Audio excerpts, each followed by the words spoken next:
من الشيطان الرجيم. بسم الله الرحمن الرحيم. الحمد لله والصلاة على أهلها، أما بعد، السلام عليكم ورحمة الله وبركاته. أعوذ بالله من الشيطان الرجيم. بسم الله الرحمن الرحيم. لا حول ولا قوة إلا بالله العلي العظيم. حسبنا الله ونعم الوكيل، نعم المولى ونعم النصير. ثم الصلاة والسلام على أشرف الأنبياء والمرسلين، الذي سمي في السماء بأحمد وفي الأرض بأبي القاسم محمد.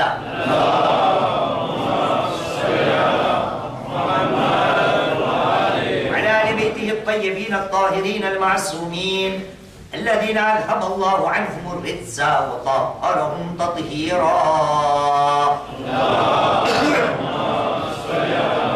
الحمد دائما على أعداء الله أجمعين، من الآن إلى قيام يوم الدين. أما بعد، فقد قال الله العظيم في كتابه الكريم، وهو أصدق القائلين وقوله الحق. بسم الله الرحمن الرحيم. إنا فتحنا لك فتحا مبينا.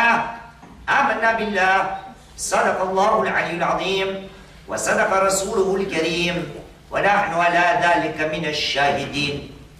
رب اشرح لي صدري ويسر لي أمري واحلل عقدة من لساني يفقه قولي. صلوا على محمد وآل محمد.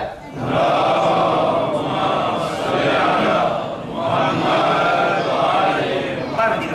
محمد وآل محمد بار. اللهم صل على محمد وآل محمد. Chacun d'entre nous est courant qu'aujourd'hui nous commémorons la naissance de notre noble prophète Muhammad sallallahu alayhi wa sallam.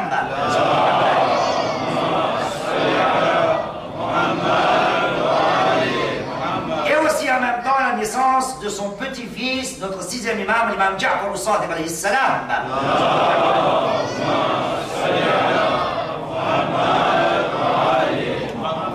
Avant de discuter de ces deux personnalités, j'aimerais à mon tour aussi souhaiter la bienvenue à nos invités.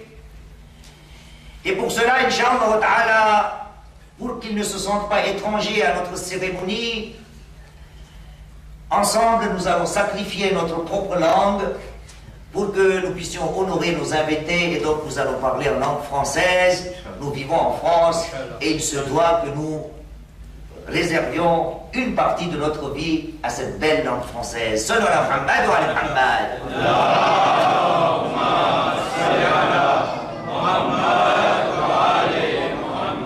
Si nous nous posons la question ensemble, qui est le prophète? Qui est ce noble prophète? Le connaissons-nous assez comme il se doit? Est-ce que nous savons de quelle manière Allah subhanahu wa ta'ala a honoré ce prophète? Allah subhanahu wa ta'ala a honoré ce prophète, tellement honoré qu'il n'a jamais, jamais, jamais appelé son prophète par son nom. Allons voir le Saint-Coran. Il n'a jamais appelé son prophète en disant « Oh Muhammad » sallallahu alayhi wa Muhammad wa Muhammad.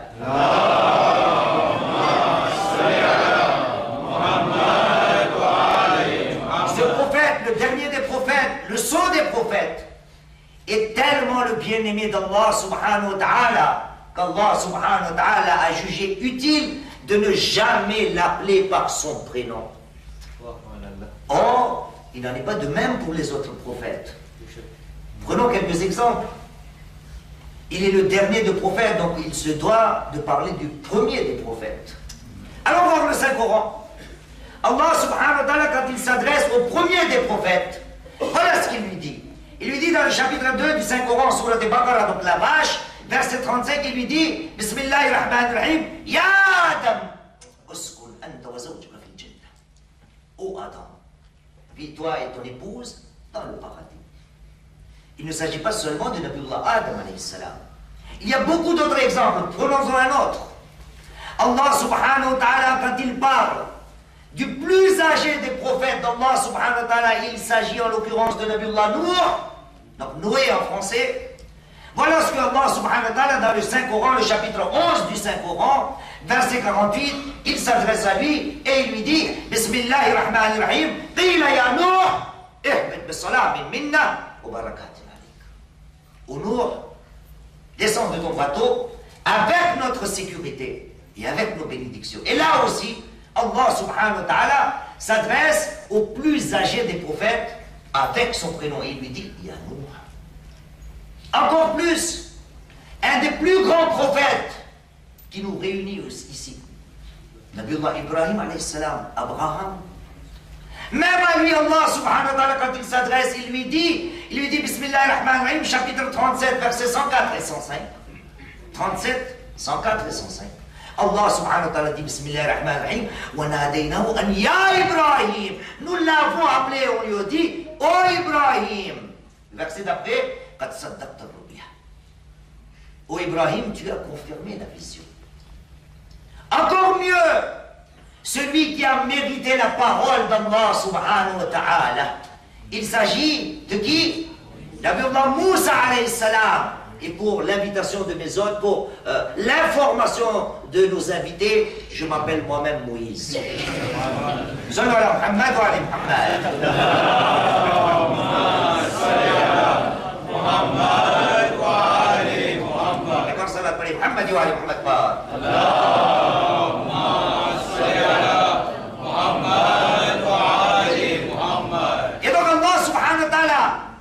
Quand il s'adresse avec le prophète Moïse alayhi salam, ou Nabi Moussa alayhi salam, là aussi il l'appelle par son nom. Et il lui dit par exemple dans le chapitre 20 sur le Taha, versets 11 et 12, quand Nabi Moussa alayhi salam est arrivé, il lui dit Ya Moussa, inni ana rabbuka fakhlan alayk, innaka bil wadi al-muqaddas tuwa. Quand Nabi Moussa est arrivé sur le mont, Allah lui a dit Ya Moussa, ô Moïse, je suis très certainement ton Seigneur. Fakhlan alayk, enlève tes chaussures. Innaka bil wadi al-muqaddas tuwa, tu es sur une terre sainte qui se dénomme Toura. Alhamdulillah, le président m'a donné une perche. Vous nous avez présenté des invités qui font partie du mouvement de Marie. Sachons ensemble que dans le Saint-Coran, il y a tout un chapitre qui se nomme Mariam, la Vierge Sainte Marie. Et quand nous allons analyser ce chapitre du Saint-Coran, là aussi il y a des prophètes qui ont été appelés par leur nom et leur prénom. Allah subhanahu wa ta'ala, dans le chapitre 19 du Saint-Coran, verset 7, il s'adresse à Nabiullah Zakaria, qu'on appelle en français, Allah. Comment on l'appelle Zakaria? Allah subhanahu wa ta'ala lui dit, dans le verset 19, 7, Ya Zakaria, ô Zakaria, Inna nubashiruka bi ghulamin ismuhu Yahya. Nous t'annonçons la bonne nouvelle que nous allons t'octroyer un fils qui va s'appeler Yahya. Yahya venu dans le monde, dans les versets d'après, dans le même chapitre, chapitre 19, verset 12. Allah subhanahu wa ta'ala s'adresse à son autre prophète Yahya, il lui dit Ya Yahya, khudil kitab bi quwwa. Oh Yahya, tiens fermement le livre. Chers frères et sœurs, Allah subhanahu wa ta'ala, quand il s'adresse à ses messagers et ses prophètes, il les appelle par leur prénom. Le seul et unique prophète et messager d'Allah subhanahu wa ta'ala, Muhammad sallallahu alayhi wa sallam.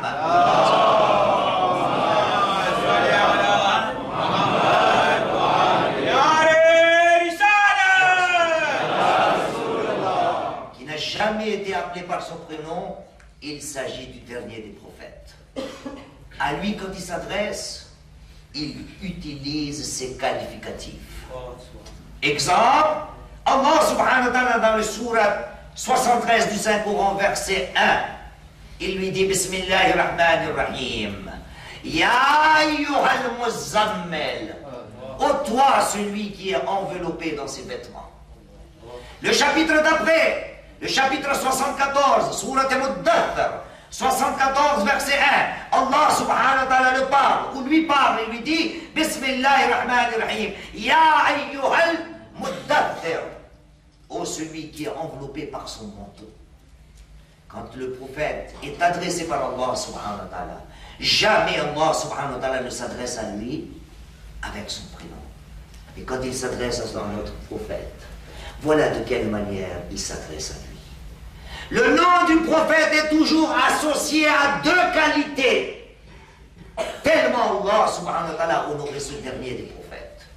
Il lui dit par exemple, dans le chapitre 5, verset 67, Surat al-Ma'ida, la table servie, il lui dit Bismillahir Rahmanir Rahim, Ya ayyuhar Rasoul, balligh ma unzila ilayka min rabbik. Ô messager, il s'agit de notre prophète, mais le prénom du prophète n'a jamais été mentionné. Quand il s'adresse à notre prophète, il lui dit ô messager. Une autre nomination du prophète. Allah subhanahu wa ta'ala, quand il s'adresse à notre prophète, voilà comment il s'adresse à lui. Il lui dit Bismillahirrahmanirrahim, chapitre 33, verset 1, Surat Ahzab, les coalisés. Il lui dit Bismillahirrahmanirrahim, Ya ayyuhan nabi, ittaqillah, wa la tuti'il kafirin wal munafiqin. Ô prophète d'Allah subhanahu wa ta'ala, crains Allah subhanahu wa ta'ala.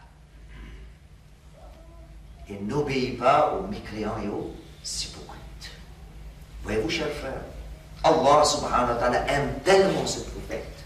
La question que je dois me poser, mais pourquoi Allah subhanahu wa ta'ala a-t-il tellement honoré ce prophète? Et quand il en parle, et quand il cite son nom, il le cite toujours avec ces deux qualificatifs.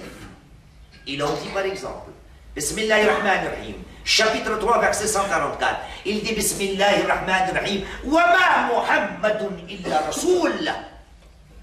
Muhammad sallallahu alayhi wa sallam. Allahumma salli ala Muhammad wa ali Muhammad. Autre que messager. Quand il cite son nom, il le cite avec un qualificatif. Deuxième qualificatif. Là aussi, il va citer son nom. Et il dit Bismillahirrahmanirrahim. Chapitre 33, le même chapitre, les coalisés, verset 44. Allah subhanahu wa ta'ala dit. Il y a un problème. Chapitre 40, verset 40. Sallu ala Muhammad wa ala Muhammad. Allahumma salli ala Muhammad wa ali Muhammad. Wa kana Muhammadin aba ahadin min rijalikum. Muhammad n'a pas été le père de quel quiconque parmi vous. Qui est-il, Muhammad? Il est Rasulullah, il est le messager d'Allah subhanahu wa ta'ala, wa khatamun nabiyyin, et il est le dernier des prophètes. Voyez-vous, chers frères, Allah subhanahu wa ta'ala a tellement honoré son prophète qu'il ne s'est jamais adressé en citant le prénom du prophète. Pourquoi? Pourquoi les autres prophètes ont été cités? La phrase ne serait pas belle, mais c'est pour expliquer aux enfants. Pourquoi les autres prophètes ont été pointés du doigt, dans le bon sens bien sûr, avec leur prénom. Ya Adam, Ya Ibrahim, Ya Nour, Ya Yahya, Ya Moussa. Mais le prophète n'a jamais été pointé du doigt. Pourquoi est-il tellement le bien-aimé d'Allah subhanahu wa ta'ala? Quand nous analysons le Saint-Coran, nous pouvons nous rendre compte que ce dernier des prophètes est venu avec un tel message. Un tel message qui va parfaire et accomplir et finir et compléter les messages des prophètes antérieurs. Sa venue même. Si ce prophète est venu, pourquoi est-il venu? Allah subhanahu wa ta'ala en parle. Il dit Bismillahirrahmanirrahim, chapitre 21, verset 107. Le chapitre lui-même, c'est les prophètes, l'Anbiya. Wa ma arsalnaka illa rahmatan. Et nous ne t'avons envoyé, comment? Comme miséricorde pour l'univers. Si le prophète Muhammad sallallahu alayhi wa sallam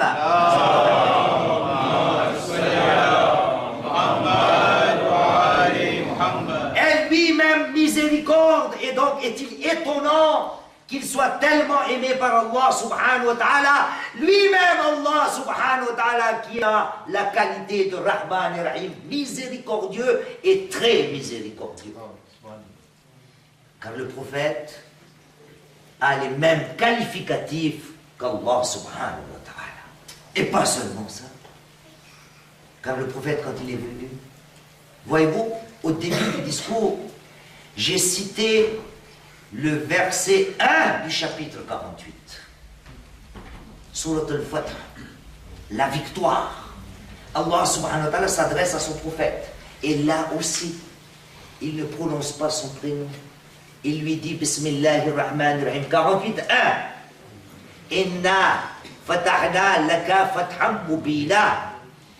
Certes, nous t'avons octroyé, certes, nous t'avons accordé une victoire éclatante. De quoi s'agit-il? Est-ce que le prophète a gagné une guerre? Est-ce que le prophète a gagné une bataille? Pourquoi Allah subhanahu wa ta'ala s'adresse-t-il à notre noble prophète et lui dit Inna fatahna laka fatham mubina. Nous t'avons accordé une victoire éclatante. Quand est-ce que ce verset a été révélé à notre noble prophète? Analysons l'histoire et nous allons nous rendre compte que ce verset a été révélé à notre prophète Muhammad sallallahu alayhi wa sallam.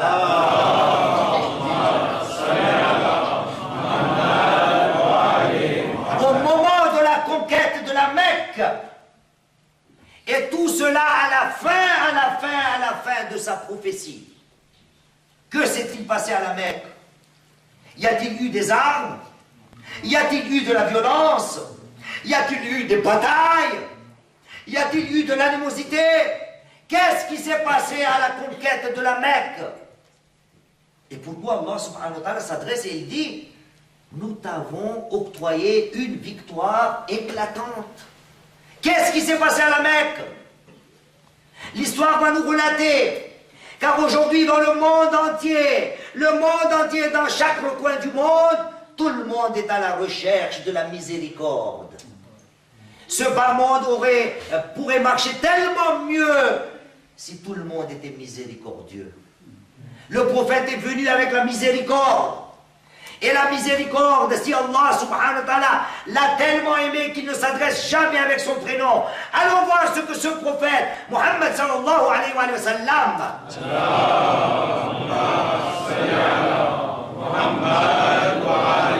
nous a appris. Comment a-t-il eu la conquête de la Mecque? Pourquoi Allah subhanahu wa ta'ala déclare cela comme une victoire? Or qu'il n'y a pas de bataille.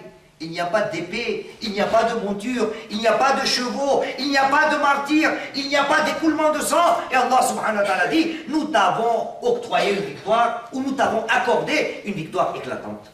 Que s'est-il passé à la Mecque? Que s'est-il passé? Et comment le prophète en est-il arrivé là?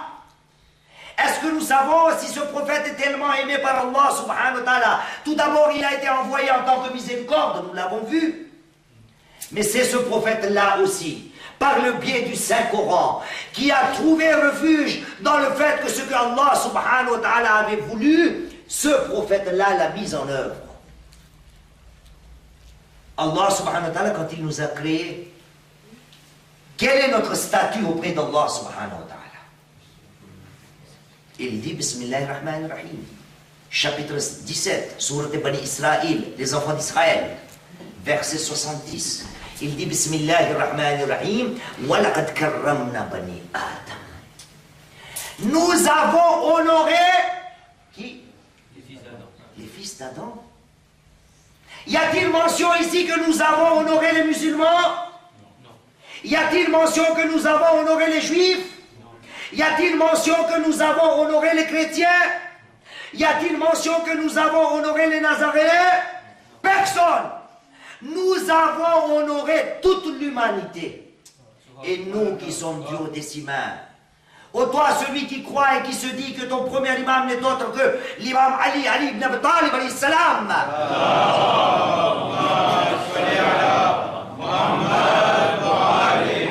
La Nahjul Balagha, la voix de l'éloquence.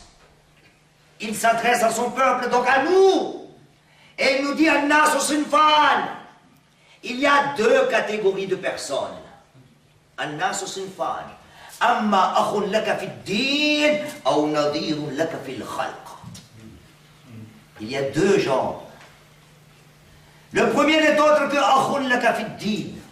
ou bien il est ton frère dans la religion, ou bien ou bien il est ton semblable dans la créature d'Allah subhanahu wa ta'ala.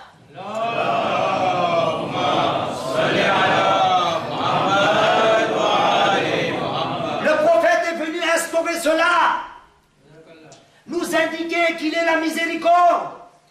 Il est venu pour nous donner la leçon de l'humanité. Dans l'islam, chez le prophète de l'islam, chez Allah subhanahu wa ta'ala, il n'y a aucune distinction, ni de race, ni de classe, ni de place. Aucune distinction. Voilà le vrai islam. Voilà ce que le prophète a prêché. Analysons la vie du prophète. On en a déjà parlé.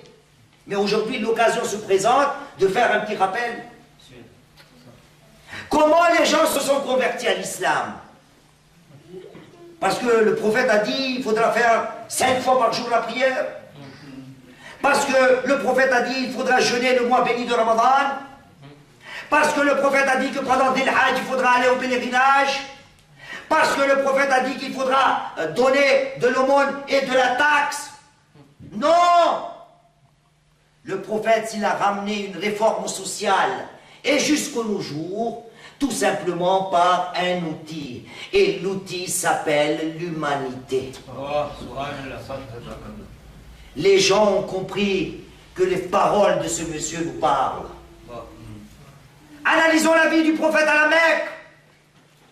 C'est le moment où les gens achètent des esclaves. C'est le moment où les gens frappent les esclaves. Et le meilleur des exemples pour nous n'est autre que Bilal et Habashi, le muazzin du prophète, celui qui était d'origine éthiopienne. Donc, en français on dira d'une couleur, c'est péjoratif noir. Trouvez autre chose. Sallu ala Muhammad wa ala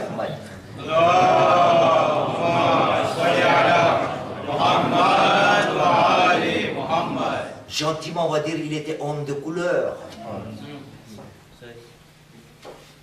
Mais il a entendu, il y a quelqu'un qui est venu à la Mecque, qui est en train de propager un message en disant que tous les humains sont égaux.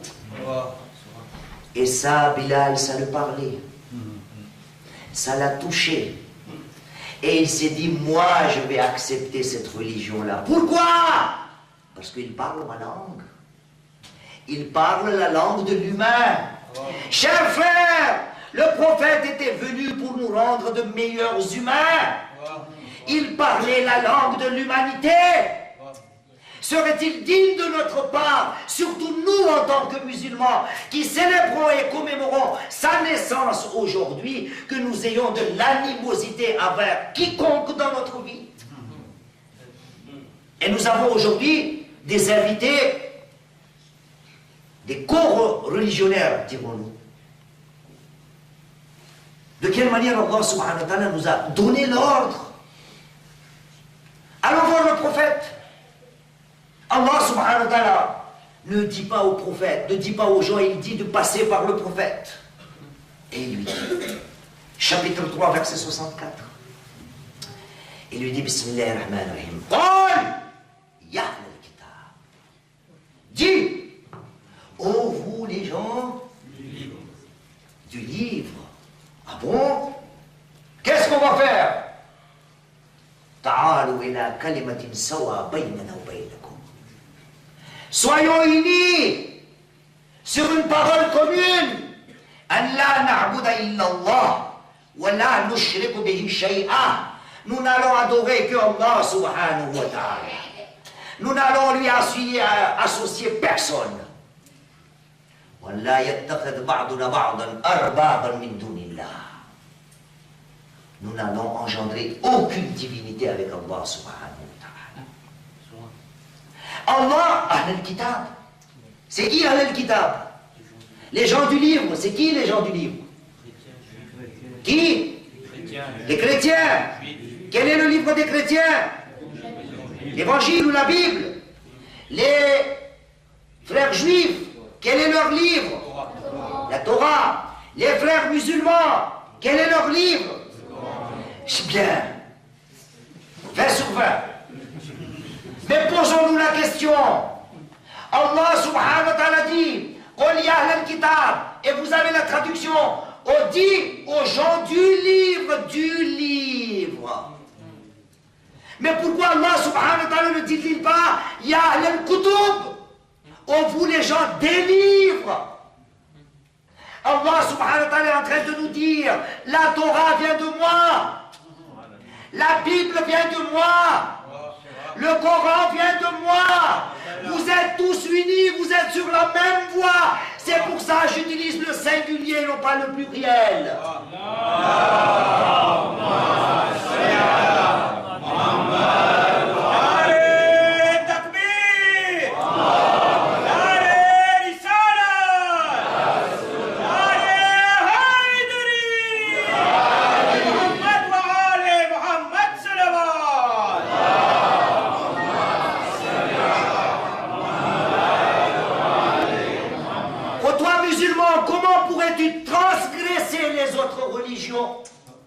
Or que tu as un livre qui te l'interdit.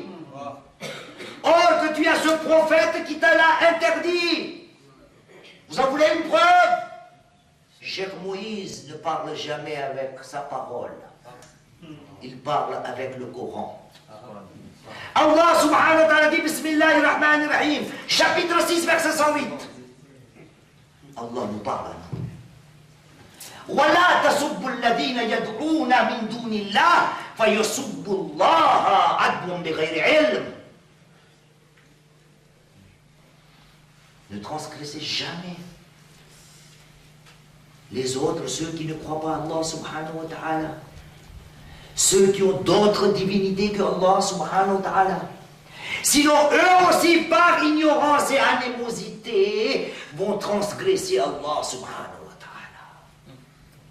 Chers frères, ce prophète était le prophète de la miséricorde. Ce prophète était le prophète de l'humanité.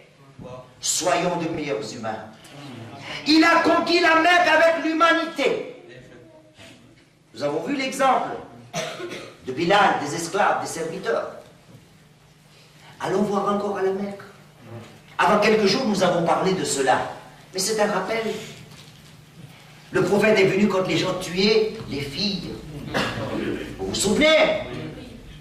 Qu'est-ce qui se passait chez eux quand on lui a annoncé la venue d'une fille? Allah subhanahu wa ta'ala en parle dans le Saint-Coran. Il dit dans Sourate Al-Nahl, le chapitre 16 du Saint-Coran, les abeilles. Il dit Bismillahirrahmanirrahim. وَإِذَا بُشِّرَ أَحَدُهُمْ 58 أحسن وَإِذَا بُشِّرَ أَحَدُهُمْ بِالْأُنثَى ظَلَّ وَجْهُهُ مُسْوَدًّا وَهُوَ كَظِيمٌ. On n'a pas trop le temps, sinon on peut analyser encore en profondeur ce verset. Mais Allah subhanahu wa ta'ala utilise le mot bushira. Quand on leur annonçait la bonne nouvelle, même Dieu utilise la bonne nouvelle, le mot bonne nouvelle. Quand on leur annonçait la naissance d'une fille, qu'est-ce qui se passait? Il était nerveux, un visage pâle, Iboul lugubre, vous avez déjà entendu? Pour les jeunes, vous voyez les petits bandes dessinées Capitaine Swing? Dedans il y a un partisan, un associé de Capitaine Swing, il s'appelle Iboul lugubre, c'est ceux-là. Dès qu'on leur annonçait la naissance d'une fille, voilà ce qui se passait. Mais tout de suite après, quelle était la décision à prendre? Dans le verset 59, Allah subhanahu wa ta'ala en parle, et il dit, il ne savait plus quoi faire. Voilà. Il ne savait pas quoi faire. Ayadusu fi turab, ayumsiku ala hawnin am yadusu fi turab. Est-ce que par la honte, on va la garder la fille, ou on va l'enterrer vivante? Et Dieu s'étonne. Allah sa'a ma yahkum. Quel mauvais jugement. Ils tuaient leur fille vivante. Et Allah subhanahu wa ta'ala en parle dans Sourate Takwir. Savons-nous de quelle manière Sourate Takwir a été révélé à notre prophète? C'est le chapitre 81 du Saint-Coran. C'est un rappel pour chacun d'entre nous. Sallallahu ala Muhammad wa ala Muhammad.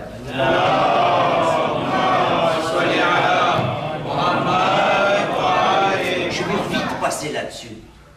L'histoire nous relate que Ammar, le fils de Yasir et le fils de Soumaïa, rentre très tard à la maison. Et en rentrant à la maison, il trébuche et fait tomber une statuette. Et il casse la statuette, la divinité. Et avec le bruit, la mère de Ammar se réveille. Elle allume la lumière, elle voit que son Dieu est cassé. Et là, la mère d'Ammar dit, Ammar, tu as tué mon Dieu.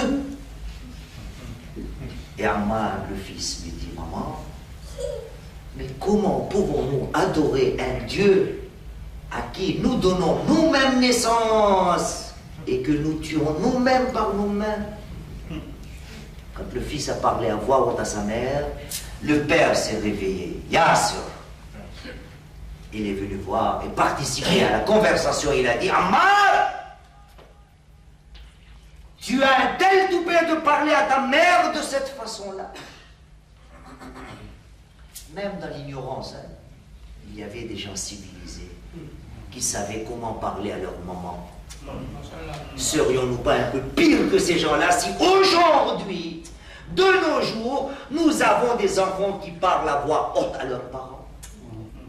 Yassir est sorti. Ammar, tu n'as pas honte de parler de telle manière à ta maman? Ammar a répété, mais cette fois-ci avec une voix douce, maman, on ne peut pas adorer un Dieu qu'on tue nous-mêmes. Et avec le ton où c'est le père d'Ammar, Yassir, a dit, mais Ammar, où étais-tu? Pourquoi t'es rentré si tard? Il a dit, oh mon père, j'étais avec le prophète Muhammad sallallahu alayhi wa sallam.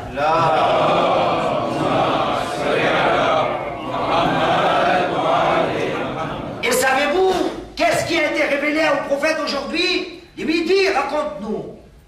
Il a été révélé le chapitre 80 du Saint-Coran, Surat At-Takwir. Bismillahirrahmanirrahim. Wa idha ash-shamsu kuwirat. Wa idha an-nujumu inkadarat. Et arrive le verset 8. Yassir. Ammar. Il récite le verset 8. Wa idha al-maw'udatu su'ilat. Bi ayyi dhanbin qutilat. 81, 8 et 9. La nouveau-née, on va lui demander, mais pourquoi tu as été tué? Quel était ton péché? Pourquoi tu as été tué? En écoutant cela, Soumaïa s'est mise à pleurer. Et là, Ammar s'est dit, j'ai fait beaucoup de mal à ma mère. Il s'est rapproché de sa mère, a pris sa main, il a dit, maman, je t'ai fait tellement mal, c'est pour ça que tu pleures? Il dit, non, mon fils, ce n'est pas à cause de toi que je pleure. Et là, le père de Ammar continue et dit, oh mon fils, ce n'est pas par ton fait d'avoir cassé la divinité que ta mère pleure. Elle est en train de pleurer parce que tu viens de dire. C'est une réalité à laquelle ta mère a failli faire face. Tu as eu 2 tantes avant ta mère. Ton grand-père en a enterré une, et quand il a enterré la deuxième, ou la seconde, tout en enterrant la petite fille, jouait avec la barbe de ton grand-père, et ton grand-père a eu beaucoup d'amour, il a été attiré par l'amour d'un enfant qui vient de naître. Il commence à pleurer, mais il ne pouvait pas survivre dans la communauté. Il l'a enterré aussi. Mais par la suite, ta mère est venue dans ce bas monde. Et là, il s'est restreint. Il n'a pas enterré ta mère, ni la tuer vivante. Et grâce à cela, tu es ici. Et là, la mère a dit, mais c'est ce message-là que ton prophète est en train de donner. Amène-moi! Je voudrais me convertir à l'islam. Pourquoi? C'est un langage humain. Le prophète parlait avec l'humanité. Il était venu pour remonter le niveau de l'humanité. Chers frères, soyons de plus en plus humains. Dans ce bas monde, nous avons besoin des humains et non pas des sauvages assoiffés de sang. Aujourd'hui, nous sommes considérés comme cela. L'islam est entaché par mes actions. Je n'ai pas compris que l'islam, le mot islam voudrait dire paix. Le mot islam voudrait dire sécurité. Le mot islam voudrait dire gardiennage. Voilà ce que le prophète a ramené. Mais pourquoi il a eu une victoire éclatante? C'est ce même prophète qui a montré et démontré qu'est-ce que l'humain. N'avons-nous pas déjà entendu ce prophète parler et dire Ana wa kafilul yatimi ka hatayn fil jannah.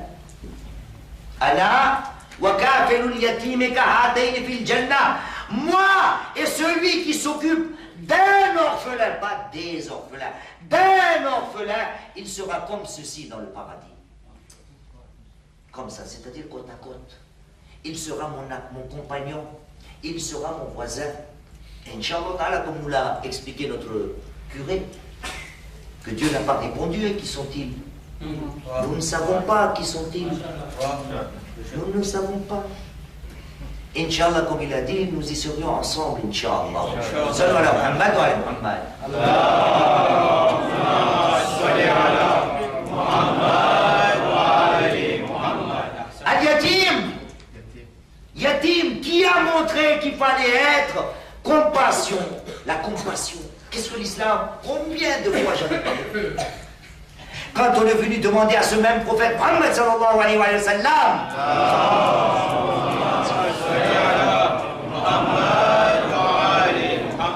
et on lui dit Ya Rasulallah, mal islam. Qu'est-ce que l'islam? Deux phrases. Deux phrases du prophète. Al-Islam wa ta'atu lillah wa shafaqatu li khalqillah. L'islam, c'est en deux mots.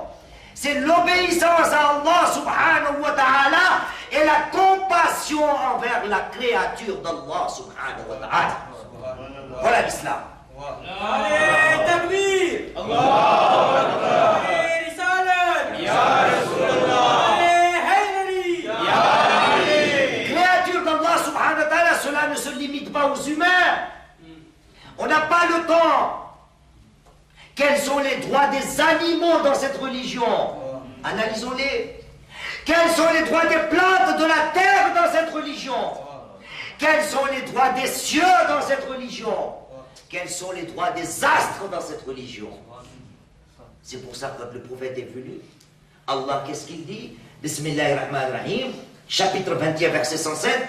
Wa ma arsalnaka illa rahmatan lil alamin. Tu es miséricorde pour tout l'univers. Humains sont dedans. Les animaux sont dedans. Les plantes et les terres sont dedans. Les astres aussi sont dedans. Les cieux aussi sont dedans. Pour tout l'univers. Il était venu pour parfaire l'humanité. Il n'y a que ça. L'histoire nous relate qu'après les yatims, les orphelins, arrivent les veuves.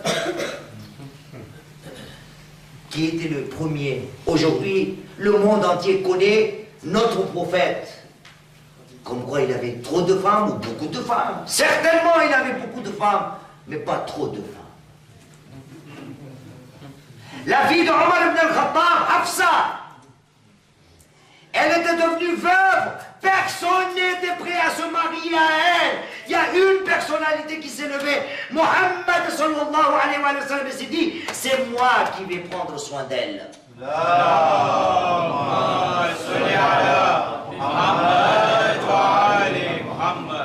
Salama. Le prophète s'est occupé des veuves. Pourquoi? L'instinct humain, la langue humaine. Alhamdulillah. Nous vivons en France. Nous sommes connus, reconnus par quelque chose que chacun d'entre nous le sait. Et nous déclarons aussi que nous le sommes. Nous disons que la France est la patrie des droits de l'homme. C'est comme ça que la France est connue dans le monde entier. Mais avant la France, le prophète Muhammad sallallahu alayhi wa sallam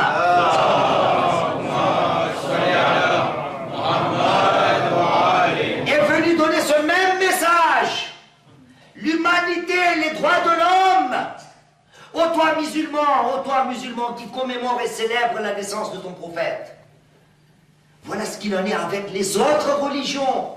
Alors quand serait-il le devoir de notre prophète avec les mêmes écoles qui appartiennent à l'islam? Dans l'islam, nous avons beaucoup d'autres écoles. Et comme nous commémorons aussi la naissance de notre sixième imam, l'imam Ja'far al-Sadiq alayhi salam.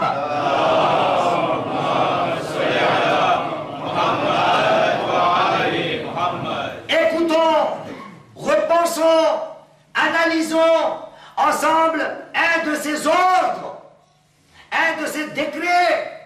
Il nous a dit à nous, les duodécimains, les Ja'farites, ô vous les Ja'farites, il est de votre devoir, une fois au moins, une fois par semaine, d'aller dans les autres mosquées.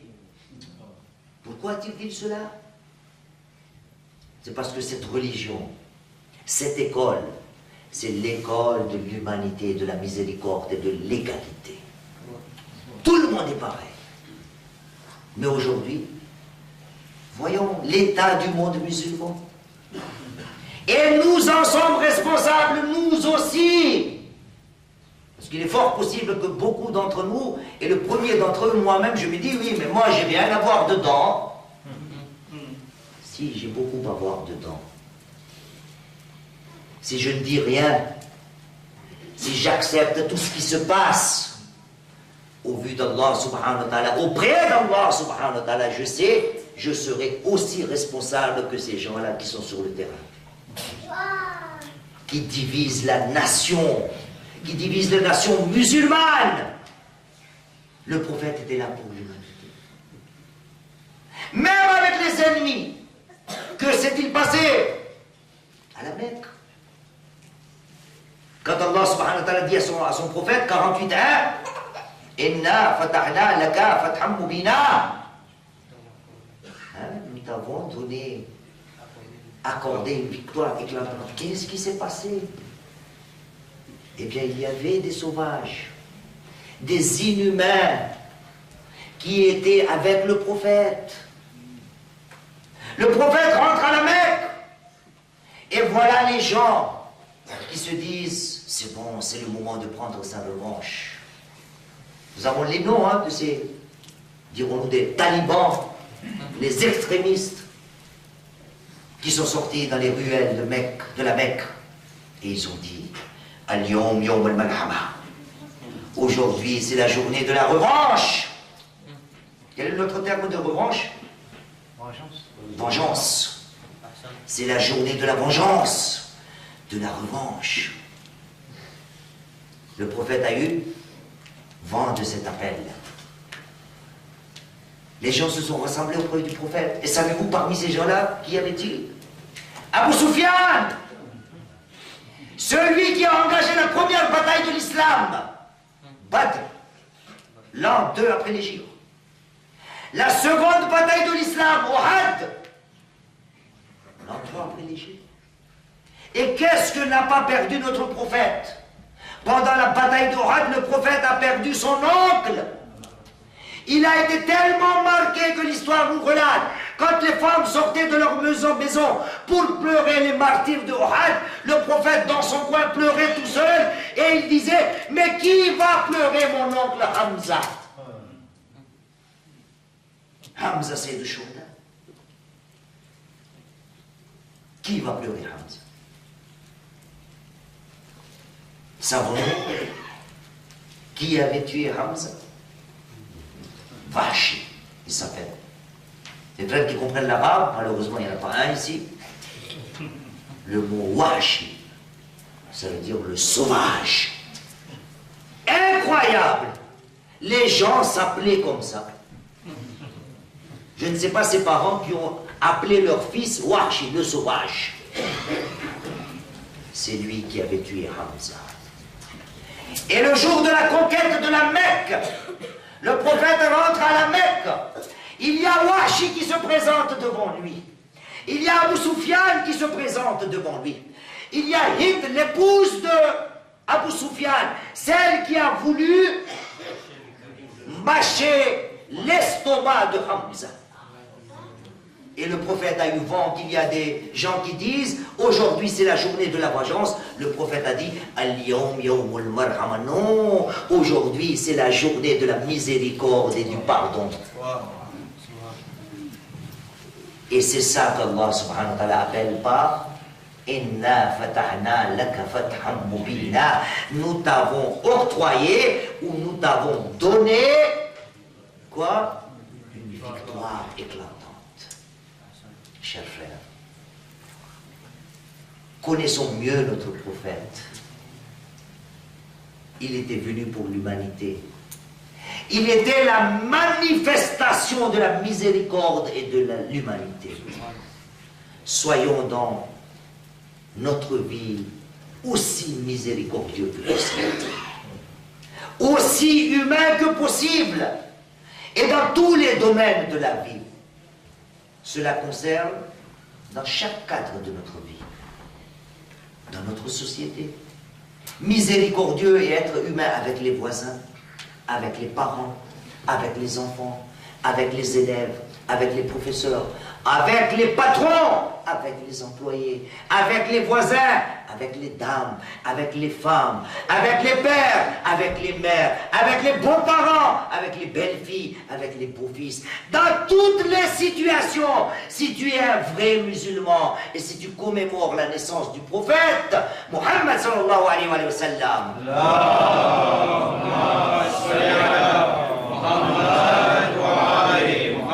il n'y a pas lieu que tu n'aies pas la miséricorde dans ta vie. Il n'est pas lieu que tu manques d'humanité dans ta vie. Voilà pourquoi demandons à Allah subhanahu wa ta'ala par la grâce de notre prophète et notre sixième imam